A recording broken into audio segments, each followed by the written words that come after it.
Quand on lit votre enquête sur ces privilèges accordés aux hauts fonctionnaires depuis des années, privilèges qui perdurent sous l'ère pourtant du nouveau monde voulu par Emmanuel Macron, finalement on pourrait résumer l'histoire par c'est une bande de copains qui nous dirige.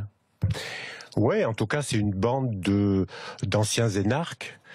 Et plus précisément d'anciens membres ou de toujours membres de grands corps de l'État, c'est-à-dire ceux de l'ENA qui sont sortis dans les 15 premiers et qui sont donc entrés dans ce qu'on appelle les grands corps, c'est-à-dire l'inspection des finances, Emmanuel Macron, le Conseil d'État, Édouard Philippe ou la Cour des comptes. Et ces gens-là, d'année en année, trustent l'ensemble de l'État, mais aussi des grandes entreprises, des entreprises publiques, et se les refilent les uns les autres. Quelle que soit d'ailleurs la couleur politique du gouvernement qui nous dirige, finalement, eux ne bougent pas. Ce système perdure, gauche, droite ou maintenant En Marche. Et vous nous révélez que plus de 150 cadres de Bercy étaient mieux payés que le chef de l'État en 2015. Oui, et 600 hauts fonctionnaires de l'ensemble des ministères gagnent plus que le chef de l'État. Alors je ne sais pas si ces chiffres sont scandaleux. Ce qui est scandaleux, c'est que ce ne soit pas c'est le manque de transparence. C'est l'opacité. Et pourquoi? Que maintenant on était dans l'ère de la transparence, notamment en ce qui concerne l'argent public. Oui. Pour les ministres, par exemple, pour les ministres maintenant, pour les députés, mais pas pour les hauts fonctionnaires. Les notes que je révèle sont classées confidentielles, un peu comme le code nucléaire. C'est hallucinant. Pourquoi on a peur de quoi? Du montant, tout de même, je pense. Il faut quand même savoir que les gens arrêtent de payer leurs impôts. Certains gagnent plus de 250 000, voire 300 000 euros par an, tout de même. En faisant quoi? En étant haut fonctionnaire, c'est-à-dire en ayant... fonctionnaire, ça veut dire quoi? Parce que c'est assez large. Il y a des ambassadeurs.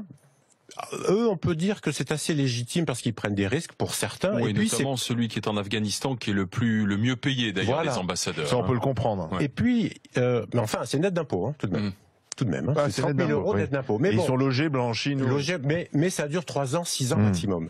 Ceux de Bercy, c'est à peu près à vie jusqu'à la retraite, et ils sont jamais sanctionnés. Et donc ils ont ces salaires-là à vie, sans être sanctionnés, sans prendre de risques finalement, parce que c'est ce que vous dites. Alors que ce sont eux qui demandent aux citoyens français aujourd'hui, et c'est tout le sujet de mon livre en quelque sorte, c'est que ces gens-là, en Macronie, demandent aux Français de prendre des risques, ils le disent. De changer plusieurs fois de boulot, de carrière. Tant pis, il y aura un peu de chômage, mais bon, on va s'arranger. C'est la vie. C'est la vie, mais pour eux, c'est pas ça la vie. Un exemple.